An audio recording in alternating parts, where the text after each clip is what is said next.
80% of all the physical issues are psychological based. Only 20% are physical. They're caused by trauma, and trauma stays unresolved in the mind.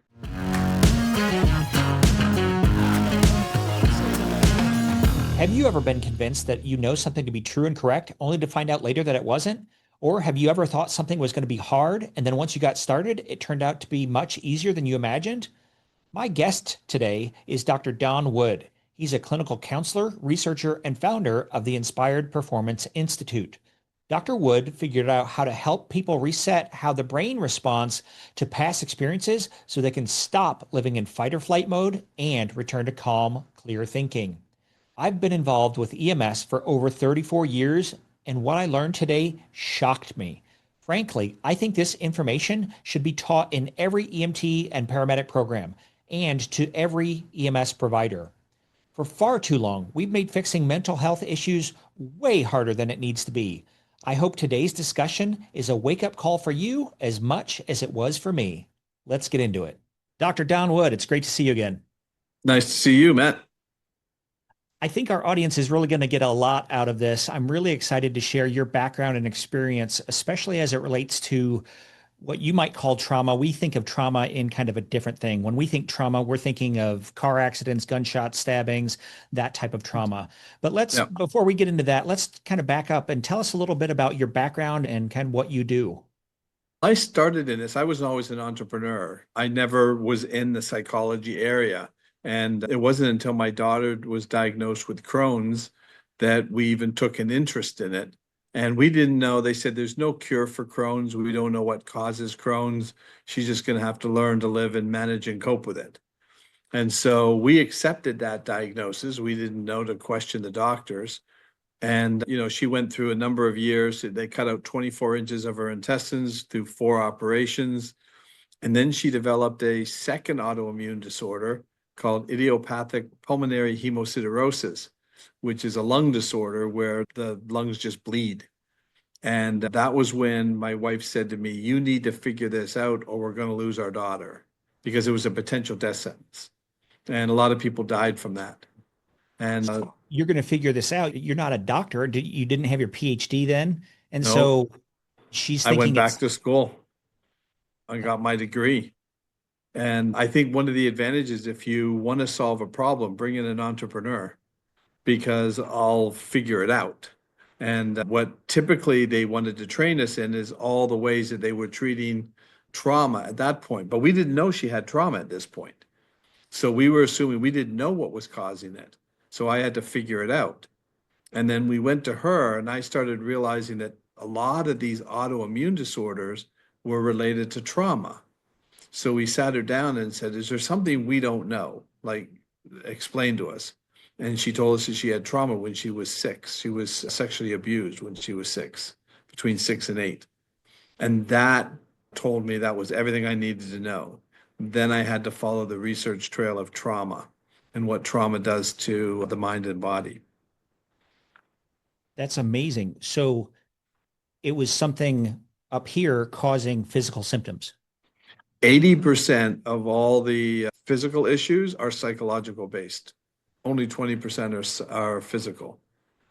They're caused by trauma, and trauma stays unresolved in the mind. And I'll explain a lot more about that as we go on, but trauma as a major factor. The ACEs study is one of the things that, have you ever heard of the ACEs study? I haven't. It's adverse childhood experiences. In 1997, Kaiser Permanente and the CDC did a study on trauma, ACEs, in children. And what they discovered is a direct correlation between trauma and physical and emotional health, completely connected. They had to do the study twice. They reran the numbers twice because they said, this is unbelievable. And it's the single most unaddressed problem in the medical community, and they don't address it. So they teach people to live and manage and cope with it, but that's not solving the problem. So when I started in it, I said, we need to figure out how to fix it, how to heal it. And that's what we did.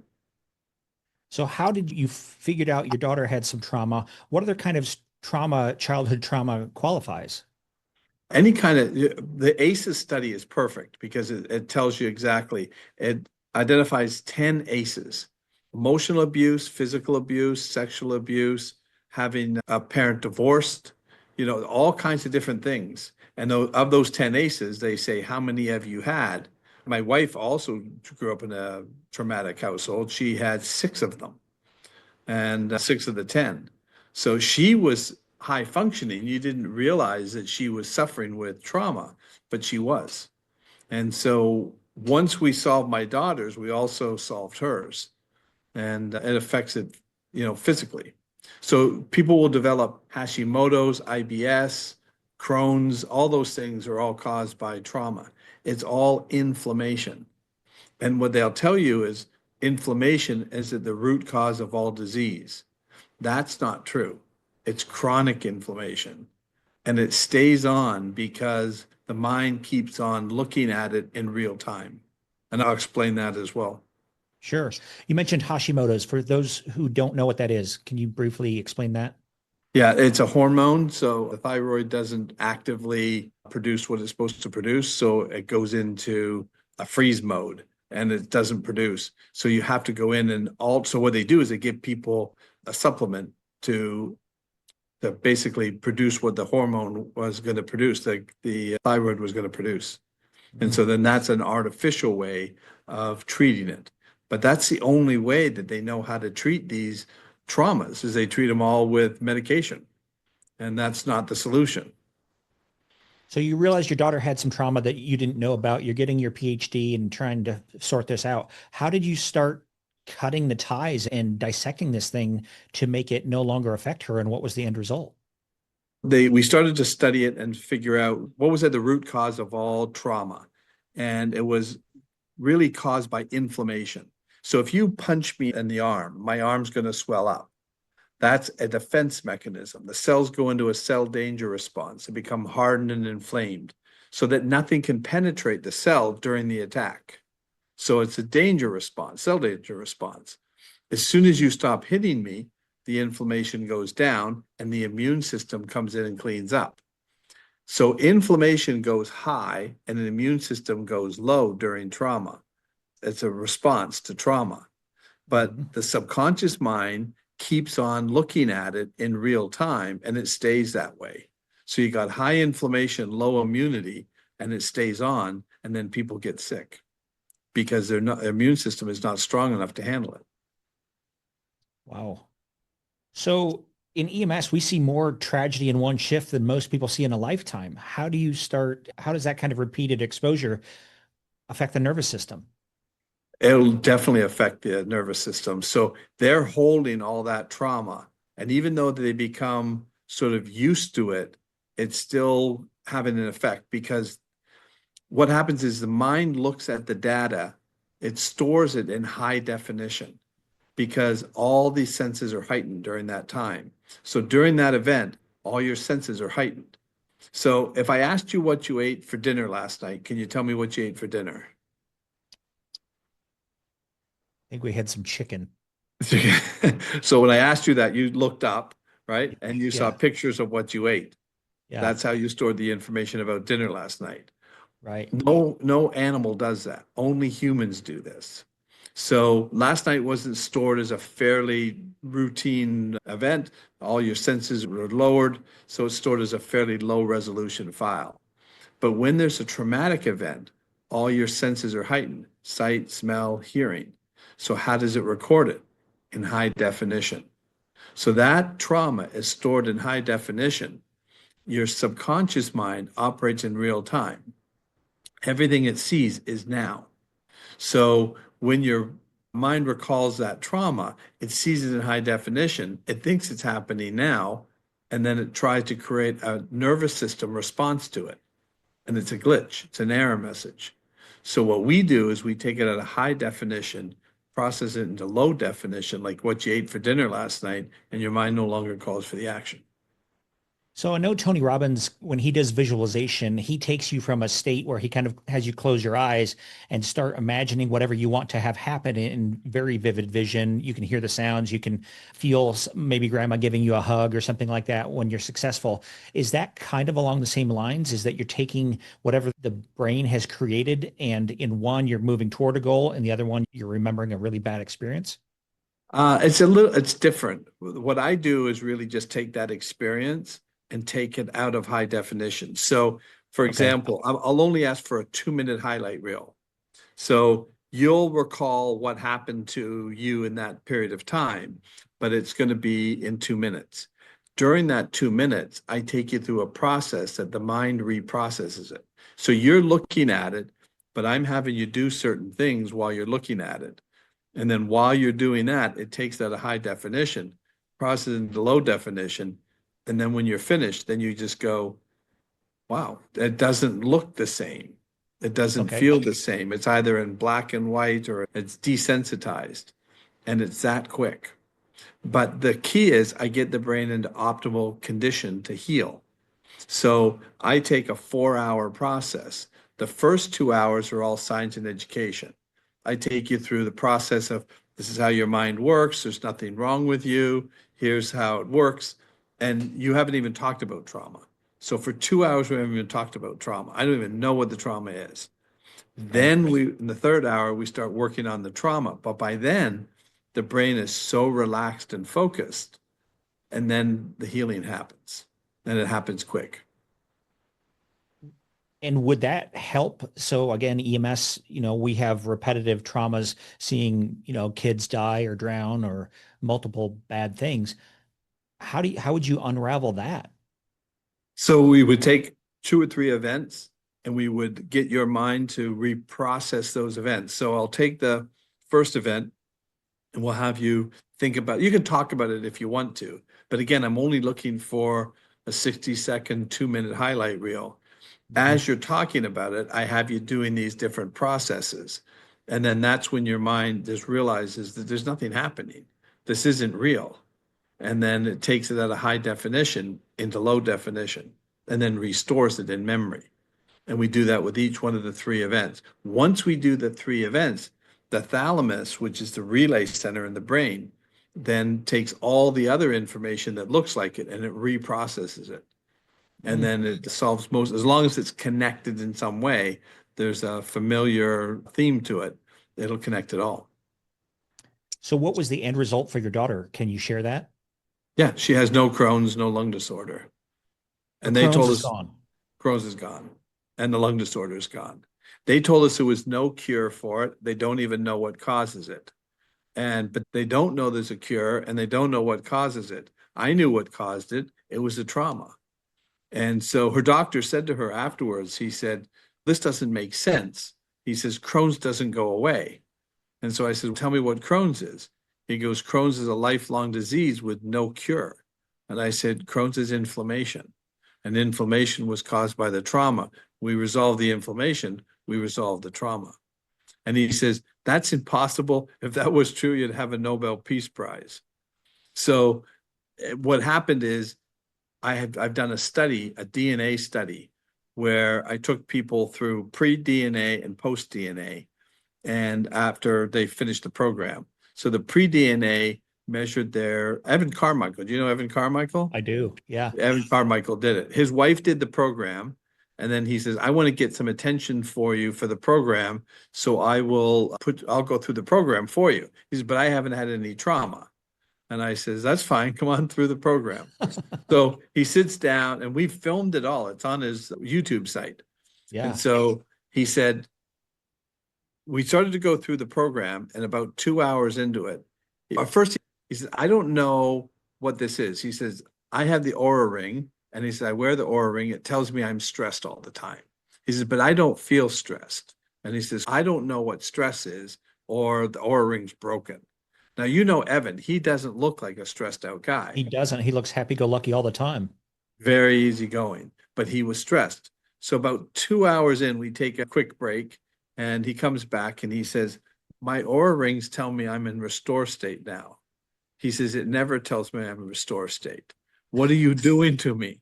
And I said, that's the first 2 hours where the mind is getting into restore state. Then we process the trauma in restored state. And then the mind just fixes it. Current trauma therapy doesn't do that. You go for an hour or 45 minutes, they don't get the brain into optimal condition. They don't heal it. And so then the person feels worse. And the idea is to desensitize them to it, and just eventually they'll get used to it. But that doesn't work, so people still suffer with trauma. Why are more practitioners not doing what you're doing? I don't know. It's a traditional approach to it is to teach people to live, manage, and cope with it. So the advantage for me was I didn't come into this to become a doctor. I came in to learn what I had to learn, but I said, what they're learning is not effective. So I didn't use the stuff that they trained, but I had to train in it. Yeah. So they get trained in that, and then they proceed to practice that, and they never train in this. They get very like traditional doctors, like a doctor at an ER, right? Gives zero training in trauma therapy, and yet they're dealing with trauma every day. EMS guys get no trauma therapy, so you're just absorbing it all, and you have no training in it. If your guys got the training in it, they would be able to handle it so much better. So that's a multi-pronged approach. First, we could train ourselves so that we know how to treat ourselves, but then we could also maybe treat patients like right after a car accident or something, it seems. Yep. Is that right? Oh yeah, it would be tremendous. And then you could change the trauma that they're going to go through. So they would do it themselves, and then when they're training the people, they have an idea of how it works. And it Is would is this something that you do? You train we other haven't yet. practitioners? We just started. So we're going to train people to facilitate our online program. Okay. So it's an online program. So they don't have to learn the whole thing. They just have to learn how it works, the concepts behind it. And then once they learn that concept, because it's very specific on how I talk, the way I talk, what I say, when I say it, the pacing, everything that's in it, there's a lot of nuance to it. They don't have to learn that. They have me go through it. Then they talk to the people. Does that make sense? Yeah. Okay. Let's go on to the next step. Let's go on to the next video. And they just go through it that way. And that would be an excellent way. I think there's a golden opportunity here for you and I to partner, and we can talk about this more offline, but we could change EMS if we could change trauma, because I know a lot of EMS providers who are struggling personally. And, when we see it, we're right there. We're first on scene. And so the ride to the hospital, we're sometimes just sitting there with a laptop and typing. But if instead of trying to get our report done, we were actually treating the patient right then and there so that they don't have long-term trauma, that's a game changer in EMS. That would be groundbreaking. That would be incredible. It would. Yeah. We should definitely talk about it, because we could change the way people are dealing with trauma. For sure. For sure. Yeah. That'd be great. Why do unresolved memories show up as anxiety or irritability or sleep problems instead of like flashbacks like you see in the movies? The mind continues to loop through that trauma. So you're set 95% of your mind is operating in the present, and it's a survival brain. So it's survival based. So everything that your mind has seen, heard, touched, or smelt in your lifetime has been stored in this explicit memory system. Only humans have this explicit memory system. We learn the same way animals do, through association and repetition, but we also have an explicit memory, and that's your mind stores all that information. So if that's a traumatic event, your mind is storing that in high definition. Then the high definition memory keeps on activating the nervous system, but you don't know it. So you just are experiencing the symptom, anxiety, post-traumatic stress. All those things are symptoms of the problem. You get rid of the problem, you don't have the symptom. That's what it is. It's memory. Oh, can you give us a couple examples of patients who have come to you, not violating HIPAA, of course, but people who were in a bad state? They came to you, they went through your program, and then what the end result was? Yeah, Rebecca Gregory, she's been very open and she talks about it. She came to me, she was at the Boston Marathon. She lost her left leg. She was 4 feet from the first bomb that went off. And she had post-traumatic stress for 5 years. And that post-traumatic stress, she came to me and she says, I heard about what you're doing. She says, it sounds too good to be true. She says, but I'm desperate because I have a terror nightmare every night before I go to bed. So she says, I'm willing to try anything if it can work. So I did 18 months of therapy with the Boston Marathon. She says, nothing really worked. And so I took her through this. And within 4 hours, she had resolved it. And she says, I don't understand this. She says, my mind no longer, I can think about the event. I don't have the same response. And then 6 months after going through it, she's doing really well. She says to me, says, okay, I'm gonna ask you something. I'm gonna go back to the 6th anniversary. I'm gonna walk the same route I did. I'm gonna do everything I did that day. I'm gonna stand right where I was. She says, what do you think will happen? And I says, you'll be fine. She says, that's what I think too, but I'm gonna push it. I haven't had any nightmares for 6 months, so I'm gonna push it. And she went there and she sent me the picture of her standing there, said, no fear. This wouldn't have been possible without you. Wow. Yeah. How big is your organization? Is it just you, or do you have other campuses? No, we have our one campus, but then we go all over the world. We can do it in Zoom, we've got online, we've got groups. Like I'm going to do a group in Miami in December and I'll talk at that and then they'll all go through it together. And then I'm just talking at different points. So I do it, but then we have our online program. And our online program is me on video teaching you how to do it. And then the person gets that, they just go through it themselves. So that's the way we expand it. So you could do it in a group setting as well? Oh, yeah. Yeah. And all the people go through. I did that about a couple of months ago. I did a group of 45 people and they all went through it at the same time and they all get the healing. How do they share their personal trauma, that 60 to 2 minute, 1 to 2 minutes with you? They don't have to discuss it. They can So just think about it. they can just think about it. So they just visualize it. So nobody knows what's going on, but they're visualizing it and they go through it. So I had one lady come up to me afterwards and she said, I have nightmares every time I think about that. And she says, and now I think about it and I don't feel the same. She says, that was an incredible experience. And that was in that period of time. So if somebody's working in EMS and they've been in the business, say 15 years, and they've got all this repressed trauma, it sounds to me like they could go to you one treatment session and be done with that. And then would they need to come back again every couple of years to kind of maybe clean off the dry erase board of bad memories, or how would that work? Probably not, but it may be a good idea because they're dealing with it every day. Most people don't do that. Most people have the one or two traumas or three traumas in their life, and that's it, where they're constantly dealing with it. EMS, you guys deal with it every day. So it wouldn't hurt. But once you take that 165-pound backpack off of trauma, the next 10 pounds doesn't feel so bad. And the next 10 pounds, so it'll accumulate, but it won't be as dramatic. Yeah. This is a game changer for EMS. I'm really excited to see what can happen as a result of this. How is this different than EMDR and some of the other things that are out there? EMDR works if you have the right practitioner, but it takes longer. It takes 8 to 10 sessions, maybe even more. Plus, you have to go into the trauma. You have to discuss it, and that's what's painful. People say, I've had people come and say, I've done EMDR, it worked for me, but it was very painful. And some people who come and say, I did EMDR, it didn't work for me at all. That was probably the practitioner. The process of EMDR would work, but it depends on the way the person delivers it. It may not be delivered that way. I mentioned EMDR without really explaining it. For our audience, can you explain what that is and how that typically works?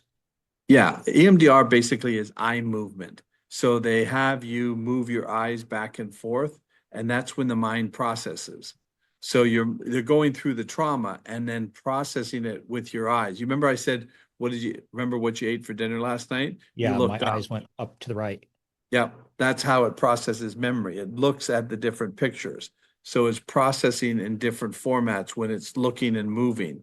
So then if you have the high definition to it, it then takes it at a high definition, it reprocesses it. So that's how EMDR works. So if we have somebody who runs a really bad call, let's say a pediatric cardiac arrest, those are typically the worst. How long should they wait before they reach out and contact you? Because I know that some of the processing is probably normal, that I've heard that for about 2 weeks afterwards, sometimes you might be restless. You may have kind of these nightmares or dreams of this, but how long should they wait? I mean, how long's normal? What's a normal coping mechanism? And at what point would you say, give me a call? I would say at least after a month. A month. After 1 month, because it takes a little time for your brain to process all that information. It's processing it and it gets it into high definition and then you can get it out. So if you do it too quickly, your mind maybe hasn't processed everything yet. And so it'd become a little more difficult. So I say generally a month. Okay. And one treatment session, 4 hours, is typically what most people need to get that 165-pound backpack. Yeah. Yeah. What other advice would you have for EMS providers or firefighters or even law enforcement on a daily basis when they're seeing what they see and dealing what they're dealing with? How can we have better mental health overall? There's no question that you're going to experience post-traumatic stress from it. It has to happen. The mind's not, or our brains are not built to handle that kind of trauma all the time, constantly over and over. So the only way you can help that and to fix that, the brain doesn't fix itself. It fixes everything else. But the brain is the one thing it won't fix. It won't fix itself. So you need an intervention for it. So the intervention is this. And then the mind, then the brain and the mind. So think of the brain as a computer, the mind is a software. So the computer itself can have it's physical. If you drop your computer, it's going to be damaged. But the software is the programming that's built in. You can open up your computer, you can't see the software, but it's running in there. The software is prone to glitches and error messages. And so then it develops a glitch and an error message based on the way the software works. And time, like in the moment, it makes sense to feel that emotion. You have to feel that emotion because you're experiencing it. But afterwards, if you still feel the emotion, that's the glitch. And that's the error message. You shouldn't feel an emotion after it. So anytime you have an emotion, a feeling, a sensation, your mind is calling for an action. The purpose of fear is to escape. The purpose of anger is to attack. So if you think of, so it makes sense in the moment to feel that emotion, right? It's appropriate to that situation. But then your mind keeps looking at that information in real time and keeps provoking the same response. So that's the glitch. So we can take it out of responding to that old information and then it acts normally, goes into homeostasis. So think of the sensation of hunger. We all know what the sensation of hunger is, right? So ghrelin is a hormone that's released into the bloodstream that produces the sensation of hunger. So we get the sensation of hunger. We know we have to eat, but you don't have time. So you put it off. What happens to the sensation? It gets stronger, right? It gets more intense. You may even get a headache. You may even start shaking, right? Because the mind is saying, eat or we're going to die. It looks at it as a survival technique. So what happens after you eat? What happens to the sensation? Goes away. Goes away. It's the same thing with this. You have to resolve it and make it go away, or it keeps coming back. Are there any drawbacks or cautionary things that people need to be aware of? Like, could it unleash additional trauma, or I don't know. It sounds amazing. Yeah. Is there anything where, like, if you're in a group of, let's say, 50 or 100 people doing this, where suddenly somebody has new problems? Mm-hmm. No, if they have that, then we're there trained to deal with it. So we'll deal with it in that point. But, generally it's very gentle and very safe, and we're not reliving a lot of the trauma. So and basically the first 2 hours was getting the brain into optimal condition. There's no way it's going to overreact to anything. It's just an optimal condition. And then you bring up that trauma And you may feel it for that 2 minutes, but then it's gone. This is exciting.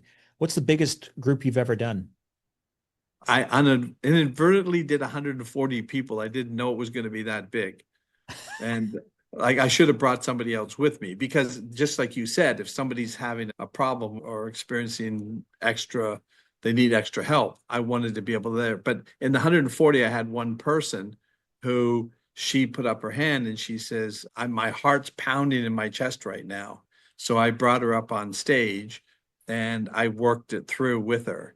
And then it was really funny. I was pretty sure, I didn't know what it was, but I was pretty sure it was a sexual assault.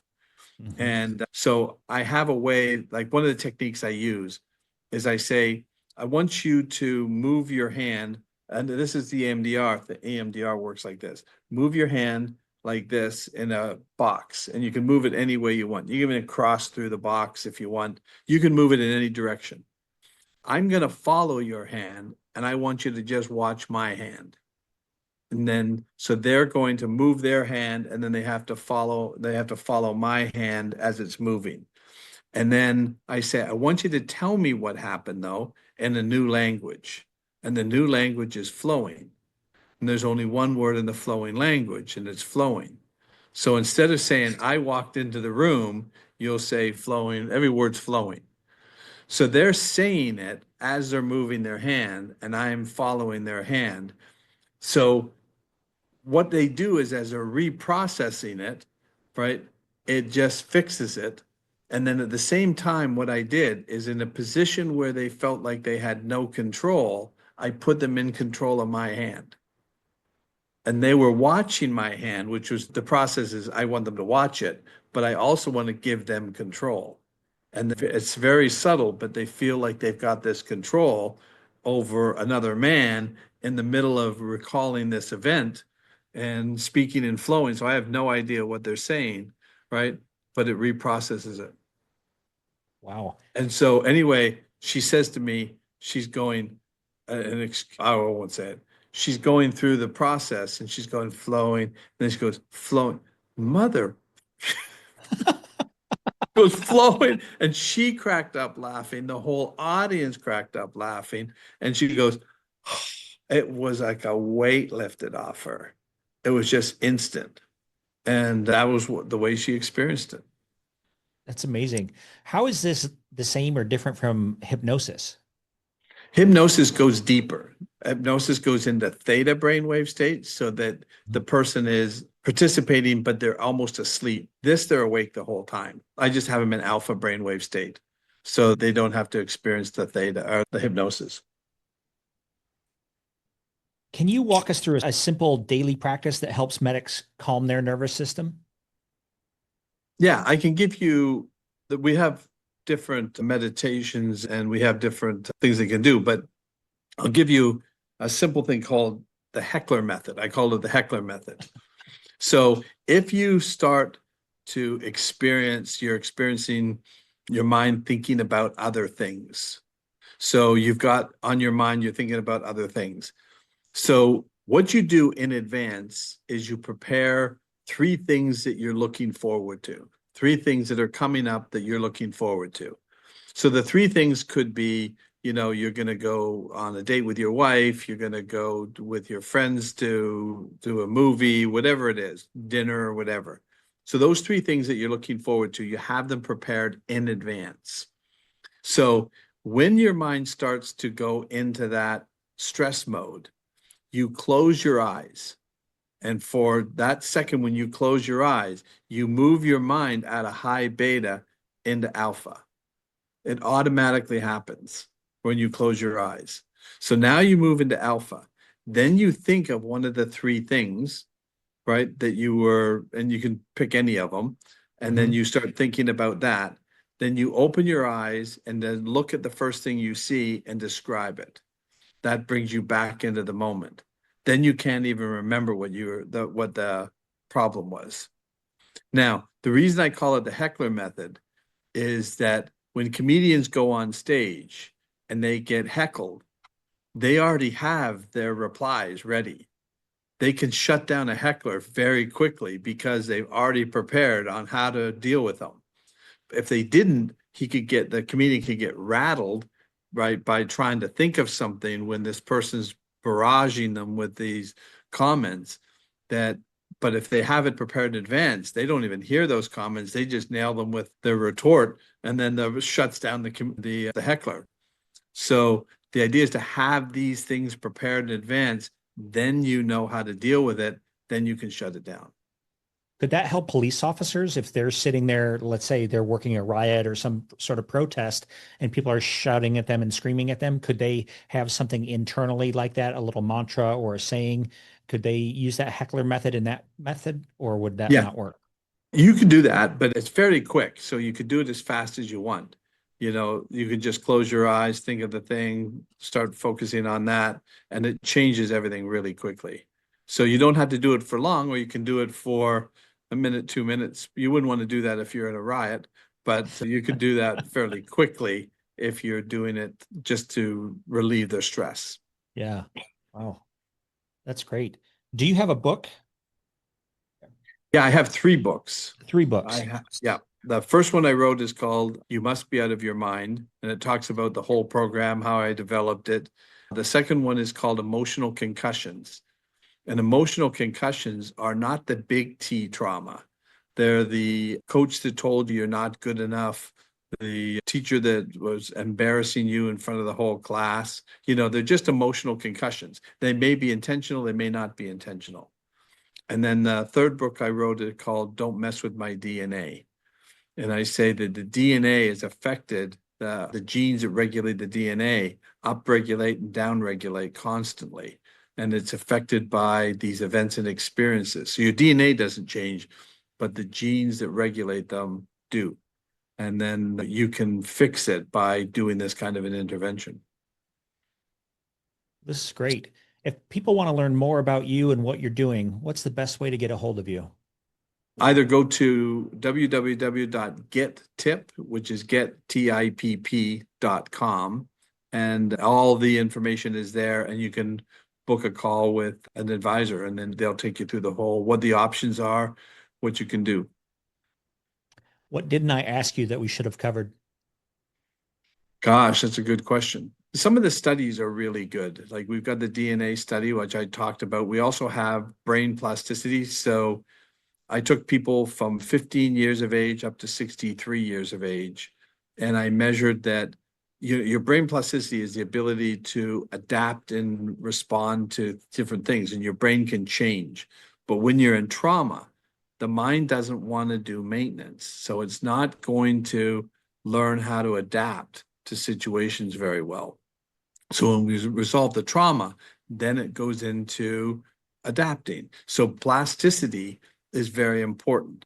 So when these people came through the program, they had post-traumatic stress, anxiety, depression, panic attacks. And of all those 4 things, these are the people who hadn't responded to traditional treatment.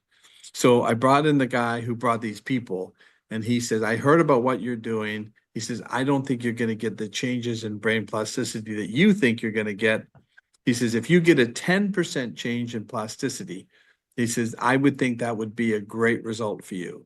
And he says, but I don't think you're going to get 10, but he did brain mapping for 30 years. So he says, I'm just going to measure the results and I'll give you the results. And I said, that's fine. He got a 45.6% increase in brain plasticity. That's how much trauma affects the brain. It then adapted that quickly, and it was within 30 days of the response. The response was in 30 days of the process. That's impressive. Yeah. So we have a lot of students who come through who have ADD, ADHD, dyslexia, things like that. Does anything that you do affect any of those, or are those completely a different mechanism?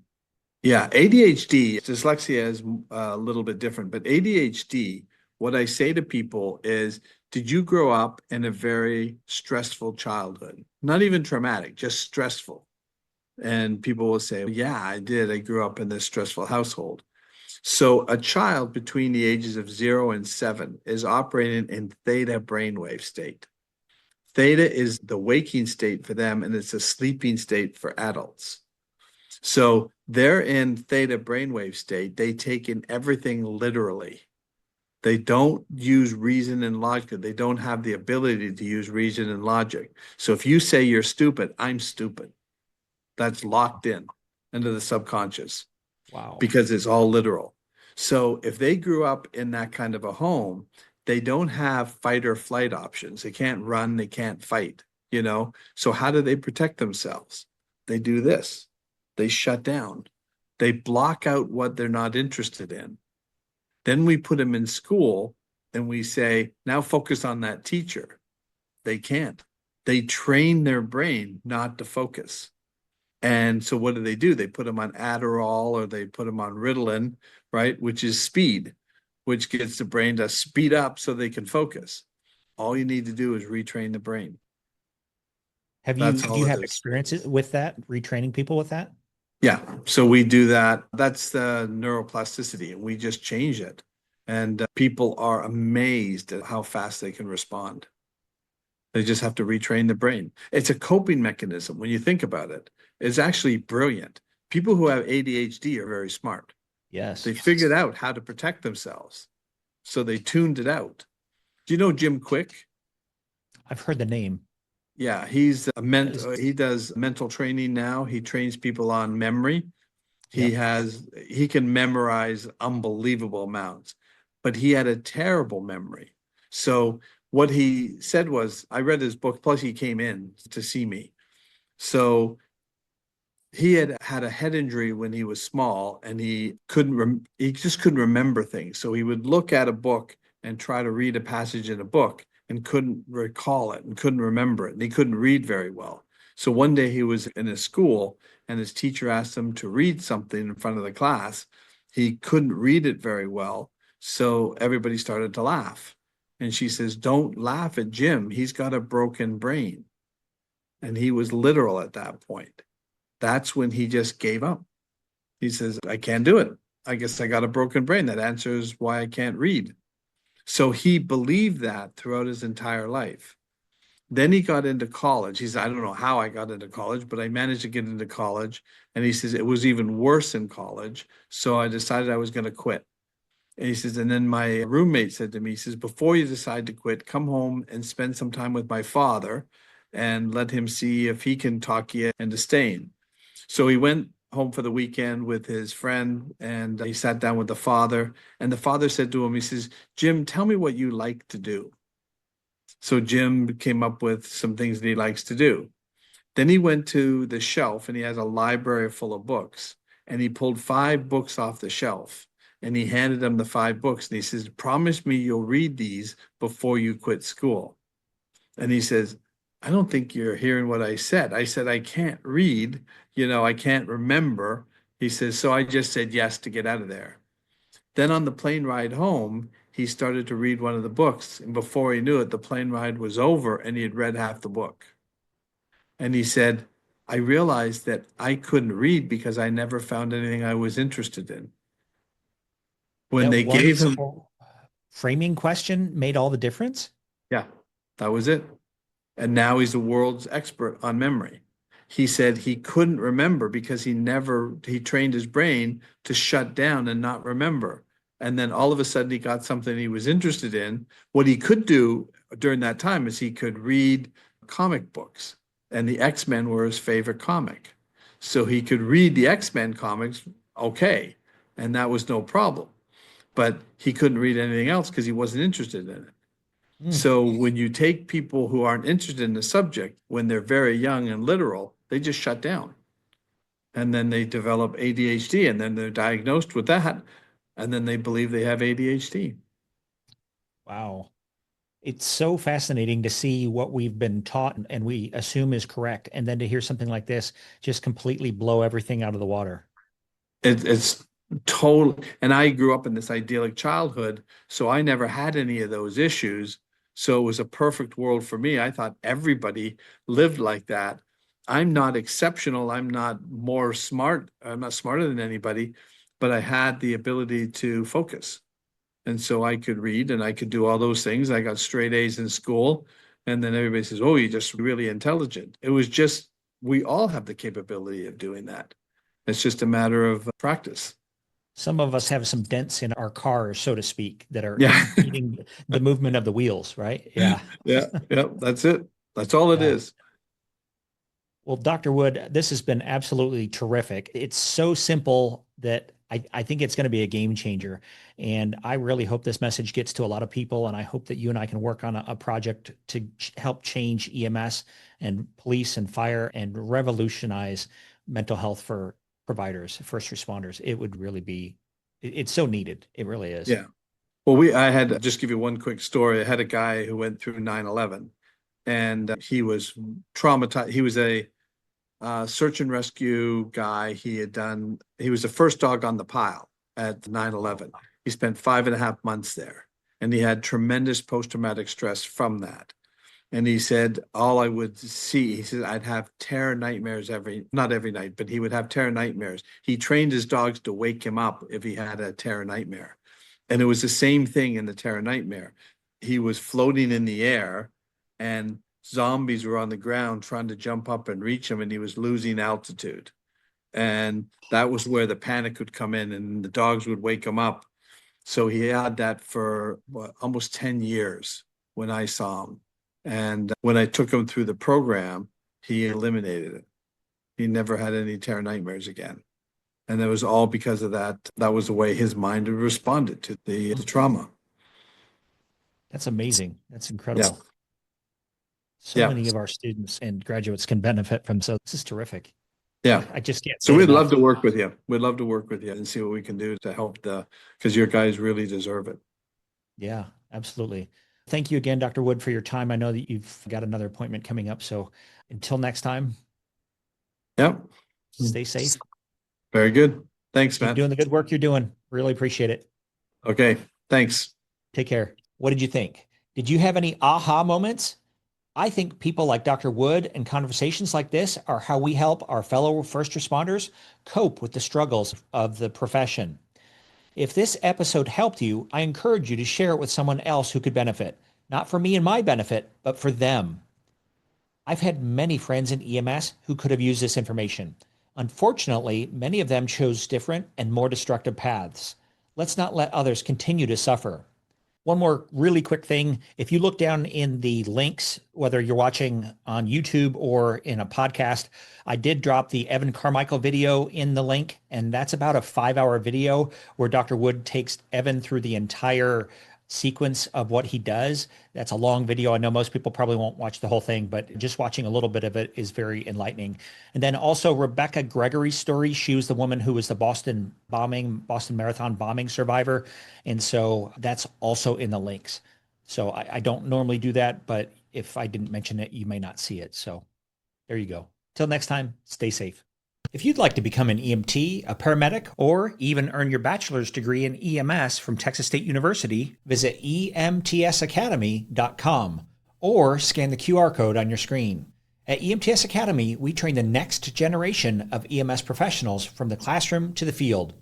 Thanks for listening, and remember, the world needs more people who can stay calm, think clearly, and save lives. Until next time, stay safe.